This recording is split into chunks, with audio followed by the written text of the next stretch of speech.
A continuación, voy a hablar sobre los aspectos neuroanatómicos, neurofuncionales, neurosemiológicos y clínicos del tubérculo grácil, también denominado tubérculo gracilis o tubérculo delgado. Como contexto, estamos identificando aquí el tallo cerebral o tronco del encéfalo, una de las tres divisiones del encéfalo, con sus tres partes, de arriba hacia abajo, el mesencéfalo o cerebro medio, el puente o la protuberancia o puente de Barolio, e inferiormente el bulbo raquídeo o la médula oblongada. Esta es una visión posterior de ese tallo cerebral y nos vamos a centrar precisamente en la médula oblongada o bulbo raquídeo. En todo el centro aparece esta hendidura denominada el surco medio posterior del bulbo raquídeo. Por aquí desciende una arteria conocida como la arteria espinal posterior.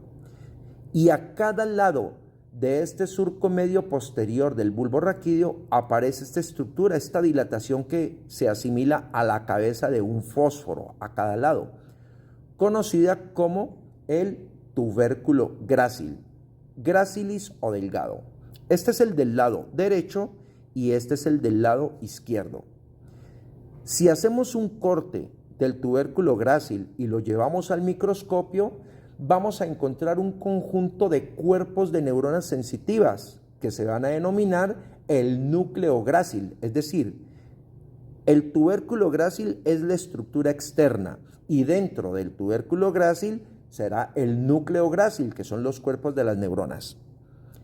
Estas neuronas que están dentro del tubérculo grácil, formando el núcleo grácil, reciben información sensitiva profunda del miembro inferior del mismo lado. Es decir, el tubérculo grácil del lado derecho recibe la sensibilidad profunda del miembro inferior del lado derecho. Cuando me refiero a sensibilidad profunda, estoy hablando de propiocepción, discriminación de dos puntos y vibración o palestesia.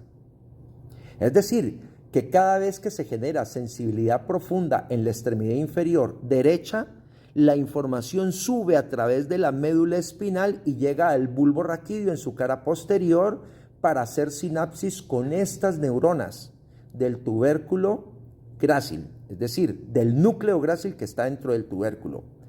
Una vez se ha hecho la sinapsis, las neuronas de este núcleo grácil van a dar axones que cruzan al lado contrario, es decir, las neuronas del núcleo grácil derecho van a dar axones que cruzan a la izquierda y las de izquierda a derecha. Esos axones se conocen con el nombre de las fibras arciformes internas posteriores. Y una vez estos axones han cruzado al lado contrario, empiezan a subir por el puente y por el mesencéfalo con el nombre del lemnisco medial. Y este lemnisco medial que va a llevar la sensibilidad profunda, pero del lado contrario, termina siendo sinapsis en un núcleo del tálamo denominado el núcleo ventral posterior medial del tálamo. De esta forma, para los fisioterapeutas, los médicos fisiatras, los ortopedistas, los neurólogos, neurocirujanos y todas las personas que trabajan en la parte de diagnóstico, manejo y rehabilitación de personas con alteración sensitiva, vamos a tener en cuenta que el daño del tubérculo grácil o gracilis va a hacer que se pierda la sensibilidad profunda en el miembro inferior del mismo lado. Ese efecto se conoce como una apalestesia para el caso de la pérdida de la vibración y de una abatestesia para el caso de la pérdida de la información propioceptiva.